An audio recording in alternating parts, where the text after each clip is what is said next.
Bienvenidos a Club de Prensa en NTN 24. Transmitimos desde Washington, a 3 cuadras de la Casa Blanca. Y al final de este programa ustedes lo pueden encontrar completo. Pueden encontrar apartes en nuestra página de Facebook, por nuestra cuenta de Twitter y el audio, el podcast en SoundCloud. Les doy la bienvenida a los invitados a Club de Prensa hoy. En primer lugar, el corresponsal del diario O Globo de Brasil, Enrique Gómez Batista. Bienvenido a esta mesa como siempre. Muchas gracias. La corresponsal de Clarín de Buenos Aires, Paula Lugones. Bienvenida también.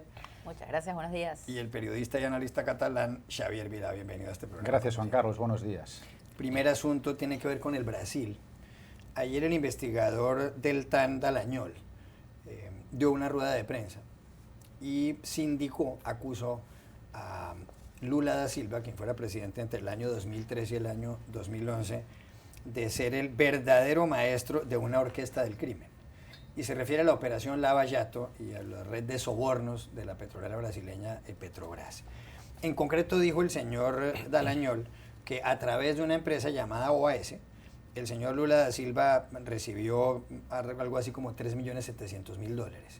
Principalmente ese dinero lo recibió ilegalmente para comprar un apartamento en Guarujá, que está cerca a Sao Paulo, $1.100.000 por ese concepto, otros $926.000 para reformar, para remodelar el apartamento, y otro dinero, $350.000 para arreglar la cocina. Pero dice el señor Dallagnol que esta es pues una gran red de corrupción organizada, repito, por Lula da Silva, que entre otras cosas tiene aspiraciones de volver a la presidencia en el Brasil.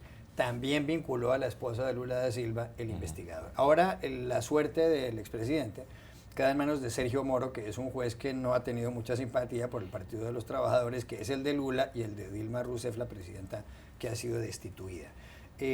¿Tiene mucha solidez esta acusación? ¿Usted cree que esto puede terminar con Lula, con los huesos de Lula en la cárcel? Bueno, todo está muy abierto, como siempre en Brasil, pero hay algunas críticas muy fuertes de este movimiento. Lava Jato fue una operación muy importante para Brasil, cambió la historia política, cambió la historia de investigaciones, ha descubierto una red de billones de dólares de corrupción en Petrobras.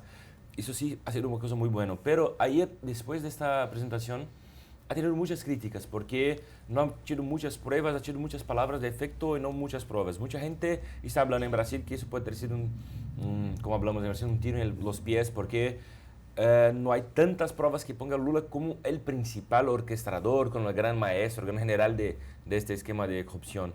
Y eso puede ser que cree problemas para la investigación.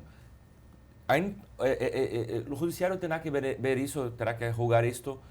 Vamos a ver cómo pasa, qué pruebas hay sobre todo eso. Si Lula personalmente es el gran maestro o no, vamos a ver cómo eso pasa. Pero fato es que eso tendrá impactos ya políticos.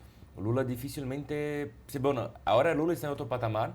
Creo que Lula perdió un poco su capacidad de ser el gran candidato de 2018. O sea, eso pega muy fuerte para él. ¿Usted cree que políticamente está muerto, por lo menos de cara al año 2018?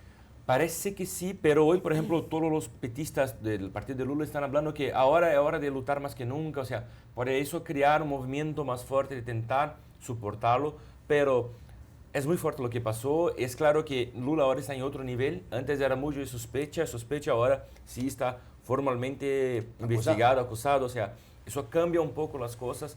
Vamos a ver cómo se pasan los próximos días. Y la gran cuestión es cuáles son las pruebas que hay. Claro que ellos, para hacer han sido muy, muy cuidadosos hasta ahora.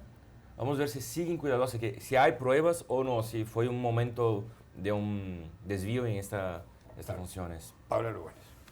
Bueno, los que pensaban que todo este tema de Brasil se terminaba con la destitución de Dilma Rousseff estaban completamente equivocados, porque vean cómo siguen las noticias día a día desde el ámbito judicial, ¿no? No solo tenemos esta acusación firme contra Lula, sino que ayer mismo destituyeron al líder de la Cámara de Diputados, a Eduardo Cunha, que era precisamente el que había orquestado todo el proceso de impeachment a favor de Dilma Rousseff. O sea que aquí lo que veo es que hay una situación como que se abrió una gran caja y están saliendo todos los escándalos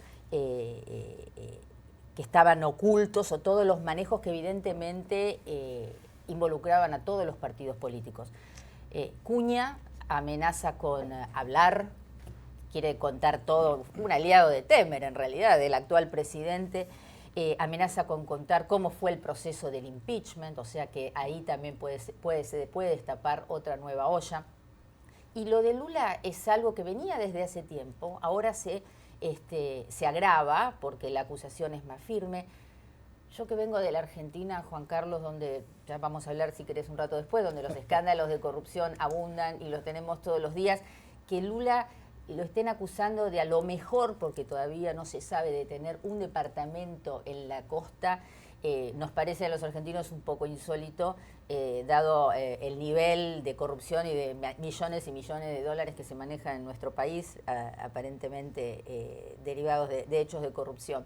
Pero bueno, hay que demostrarlo porque no parece todavía que se haya demostrado para ver si esta acusación prospera. Lo que sí es que este proceso todavía en Brasil no terminó y va a derivar en quién sabe qué. Eso es muy raro, perdona, porque mucha gente está criticando eso. O sea, hay muchos partidos, muchos políticos involucrados, unos con denuncias más fuertes que de una finca o de uno... Claro, y a ver... Eso, pero no se habla de él. Y eso puede perjudicar mucho la investigación de que Lava Jato ahora está solamente haciendo una persecución política. O sea, ese es el cuidado, que el manejo de que los investigadores tienen que tener en este momento, ¿no? A la vez, en la Cámara de Diputados, en el Congreso brasilero, la mitad de los legisladores tienen procesos por corrupción. Sí. O sea, hay 300 legisladores con procesos de corrupción. Es una cosa que es estructural y no creo que esté circunscrito en una persona. A lo mejor Lula es como un símbolo, y eso tampoco es demasiado justo, ¿no? Tiene que impartirse justicia realmente si él demuestra que fue corrupto. Xavier Vila. ¿Quieren que hagamos una competición sobre corruptos y qué países ganan? Yo les puedo contar unos cuantos casos de la zona de donde vengo yo. El último ayer, donde una gran política del Partido Popular que gobernó el País Valenciano, que es una zona de España, durante 20 años... fue acusada de corrupción, lo admitió, pero dijo, pero yo el asiento del Senado no lo dejo porque allí se está muy bien, porque me lo gané, admitiendo la culpa. O sea, esto es lo que ocurre en muchas partes del mundo. Y entronca con lo que se comentaba en la mesa, que es muy interesante. Decía usted, vamos a ver cuáles son las pruebas para ver hasta qué punto se puede ir detrás de Lula o todo. ¿Sabe lo que a mí me preocupa? Que hoy estamos en un clima político en todo el mundo donde eso no importa. Da lo mismo que haya pruebas o no, pero la sombra de la sospecha es tan grande sobre este señor, o sobre la señora que yo le digo, que ya se le ha juzgado en la calle antes de que los tribunales decidan algo. Entronca eso con el Economist, el último número de esta semana, El arte de la mentira, sí, titula en portada. Y es una reflexión muy interesante sobre cómo individuos, porque así lo tacho yo, como Donald Trump, dicen cosas que son falsas, facts, que son falsos, y no pasa nada. Y mucha gente lo compra como realidad. Y esa es, al final, la cosmovisión que queda sobre un tema del que se habla. Por tanto, eso preocupa mucho. Y lo último que quiero decir es que de Brasil, como espectador externo, a mí me preocupa mucho que hace ya mucho tiempo que solo salen malas noticias. Problemas de corrupción política, problemas económicos. Y ese es un país que había sido un ancla para toda la zona, para una recuperación económica muy necesaria, y esto ha desaparecido, y eso provoca una desconfianza en toda esa zona del mundo que desde fuera, desde Europa, vemos con preocupación, porque a lo mejor no podemos ir tanto a invertir, y si el flujo comercial se interrumpe entre estas dos realidades, como Estados Unidos, como Europa, con Latinoamérica, con Brasil, con Argentina, tenemos todos un problema. Bueno, y de Brasil a la Argentina, Paula, y las noticias están también en Clarín, en su periódico. Ha habido algunas personas del entorno de Cristina Fernández de Kirchner, la presidenta anterior a Mauricio Macri, que han tenido problemas judiciales. Lázaro Báez, por ejemplo, Cristóbal López, incluso José López, el secretario de Obras Públicas. Lázaro Báez era un hombre que empezó siendo cajero de banco en el sur de la Argentina y terminó de millonario, y hoy en día está en prisión. Pues en las últimas horas fue detenido un sindicalista muy importante, Omar Caballo Suárez, como le decían, secretario general del Sindicato de Obreros Marítimos Unidos desde el año 1989, y además se le embargaron bienes por $600.000. Pero dicen también que era muy cercano a Cristina Fernández de Kirchner. ¿Qué tan cercano era de verdad y qué consecuencias tiene esto para el kirchnerismo?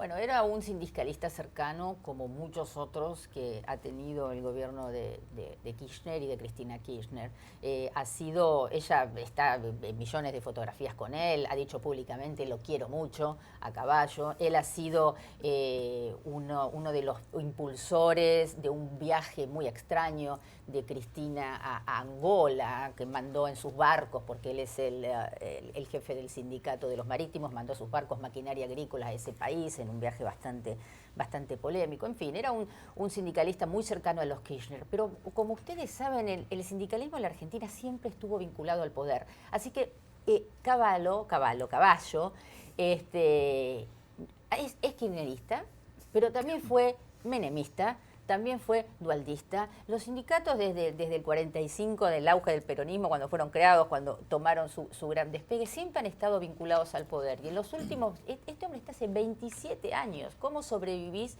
27 años al frente de un sindicato?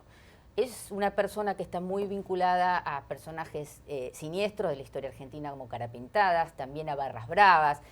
Está denunciado básicamente de apretar o extorsionar a empresarios, o sea, pedía coimas para navegar por los ríos argentinos, para sacar y entrar mercaderías, y esa es una de las principales acusaciones. Y también algo que es una práctica muy común entre los sindicalistas argentinos, que era crear empresas propias, donde te ponía a la presidenta, a la hija, al sobrino, al tío, al amigo, para proveer servicios a los sindicatos. Entonces, tenía una red de empresas que se llenaban de dinero porque le ofrecían servicios a los sindicatos, y ese dinero, bueno, se lo quedaba todo para él. O sea, el principal sistema de corrupción funcionaba de esa manera, y no es lamentablemente asunto de Caballo. Hay muchos gremios que lamentablemente funcionan de esta manera. Es un primer paso para desmantelar este sistema sindical tan oscuro que ha dominado muchos años la política argentina, ¿no? Esta relación entre sindicalismo. ¿La vez qué pasa? Los sindicalistas están contentos, no tenemos paros en la Argentina, ¿no? Entonces, para el poder es muy útil tener a los sindicalistas cerca y dejarlos haciendo sus negocios tranquilos, ¿no? Por eso es que se ha ligado también durante muchos años el sindicalismo con la política en la Argentina. Pero también hay más noticias, Juan Carlos. Hablábamos de la corrupción. El dragón. Sí, no un quiero dejar de Está mencionar. Hoy. Sí, porque hemos tenido casos de exfuncionarios del kirchnerismo, que arrojaban valijas a un convento llenas de dinero a las 3 de la mañana.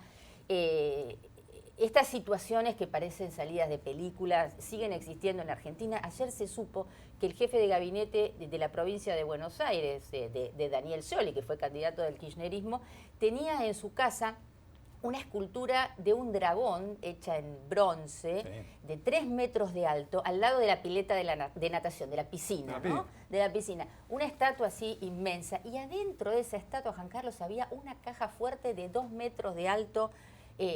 La encontraron vacía, no tenía dinero, evidentemente, porque están muy apurados por sacarlo. Pero eso fue un gran problema en este último tiempo. El dinero de las coimas estaba en cash, lo tenían en cash, y como hubo gran inflación en la Argentina, no sabían dónde poner los billetes.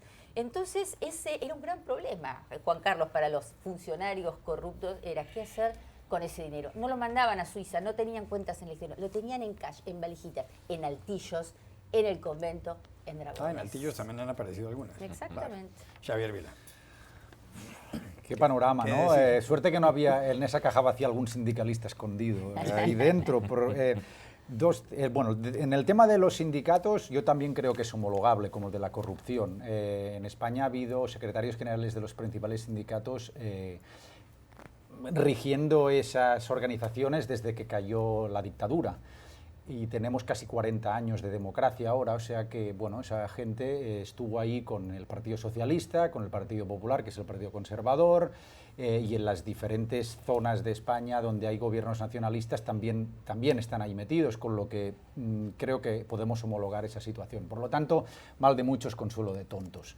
Y en lo referente al dinero, bueno, nosotros en nuestra zona todavía al menos no hemos descubierto dragones llenos de cash, pero sí que como cosa homologable sí que podemos haber visto cómo la Comisión Europea está planteándose retirar los billetes de 500 euros, porque eso es el equivalente a casi 500 dólares norteamericanos y eso sirve para lavar dinero a mansalva, cosa que en España ha ocurrido en ayuntamientos pequeños donde un presupuesto municipal de, vamos a decir, 100 quedaba superado por una obra de 200 pagada con billetes de 500 euros, y eso para todos los colores políticos.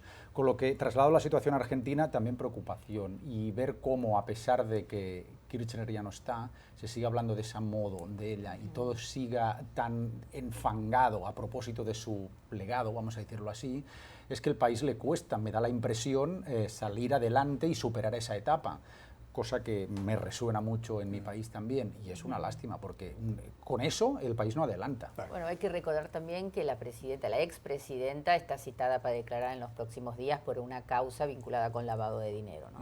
Enrique Gómez Batista. Bueno, cada vez está más cierto que Brasil y Argentina no se compiten solamente en fútbol, pero ahora en escándalos.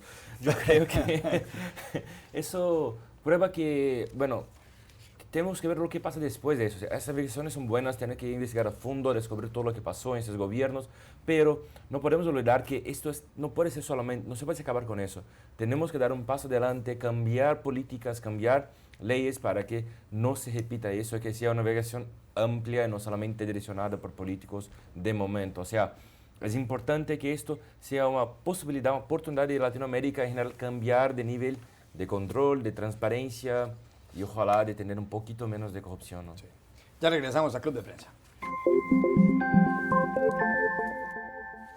Volvemos a Club de Prensa en NTN 24 desde Washington. Hay una encuesta que acaba de publicar el New York Times y CBS News en las últimas horas aquí en Estados Unidos de cara a las elecciones presidenciales del 8 de noviembre. Según la encuesta, si los comicios fueran hoy, Hillary Clinton obtendría el 46% de los votos y Donald Trump, el candidato republicano, el 44%. Un empate virtualmente, un empate técnico realmente. En las últimas horas se habla mucho de la salud de los dos. Ayer supimos que el señor Donald Trump pesa 107 kilos y que toma un medicamento para el colesterol. Hillary Clinton tiene una neumonía media según su médica.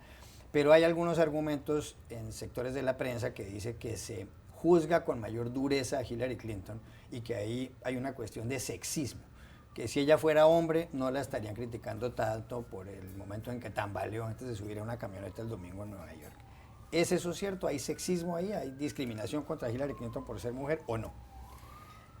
Mira, Juan Carlos, yo creo que puede haber alguna discriminación contra Hillary Clinton. Creo que ella tiene que demostrar mucho más cómo es y que es fuerte que un candidato hombre como Donald Trump, pero no creo que en este caso particularmente sea así, porque lo que está acá en tela de juicio es que ella no fue muy transparente en la manera de comunicar. Al margen de que ella esté mal o no, de que ella sea fuerte o no, algo que Donald Trump viene sí acusándola durante su campaña, y eso sí me parece un argumento sexista, porque antes de este episodio siempre, si ella no está preparada, ella no tiene la fuerza, la energía suficiente como para estar preparada. Eso sí lo hacía Trump al principio, pero en este episodio concretamente yo creo que no solo ella ha demostrado que tuvo un problema de salud, que la verdad que es bastante normal y comprensible en una campaña donde se come mal, se descansa mal, se anda mal en los aviones, está en contacto con muchísima gente, y una candidata que tiene 68 años.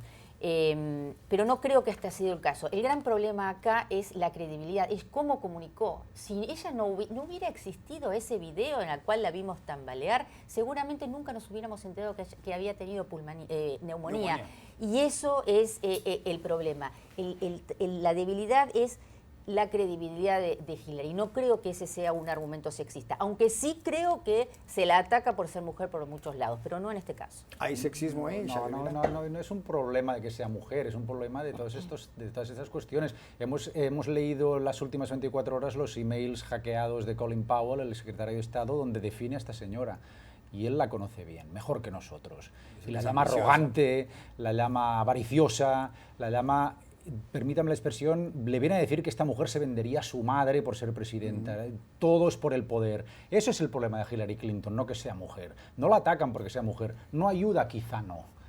Estoy de acuerdo en que se debía haber manifestado antes su problema de salud, pero en ningún caso se puede vincular el género de esta persona con las críticas que está recibiendo. Claro.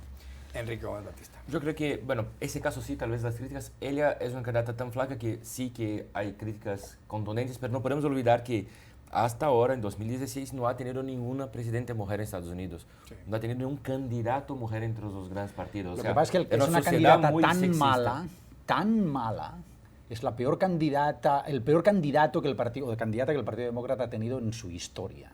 En la historia de este país. Es una mala candidata. En eso discrepo, muy Javier, mala candidata. No creo. O sea, a ver, no es a lo mejor quizás la mejor candidata del mundo. Creo que ella tiene un gran problema de arrogancia, de estar vinculada al establishment, pero no creo que haya sido la peor candidata que el Partido Demócrata ha presentado en su historia. Yo creo que sí que la es, y eso no es una crítica porque sea mujer, es porque su presencia política en el imaginario colectivo de este país, comparada con los otros candidatos que ha tenido antes el partido, demuestran... Porque no es confiable según las encuestas. Claro, es que para un político no ser confiable es un desastre, es decir, que seguramente no hay nada peor. Es que estamos hablando de las mentiras, la gente está más dispuesta a creerse las mentiras de este bufón republicano que las flaquezas de esta candidata que la gente conoce hace 25 años. Este es un país que se organizó a través de, vamos a olvidarnos de las monarquías y de los poderes establecidos,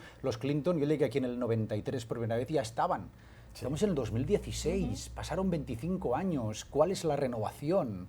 ¿Renovación es Trump entonces? No, pero no, eso es una demagogia. Yo no estoy diciendo eso. Yo lo que digo es que es una mala candidata. No es político. Que el problema el Partido Republicano tiene otro problema, pero es que no estamos hablando de Trump. Si estamos hablando de las flaquezas de la señora, no me saque usted el otro señor. Ya hablaremos otro día de ese señor que es un desastre, pero ella también. Los invito a otro debate sobre Trump. Ya regresamos a Club de Prensa. Volvemos a Club de Prensa para despedirnos porque se acabó el tiempo. Gracias, Enrique Gómez Batista, Pablo Lugones, Xavier Vila, y a ustedes los espero mañana en Club de Prensa.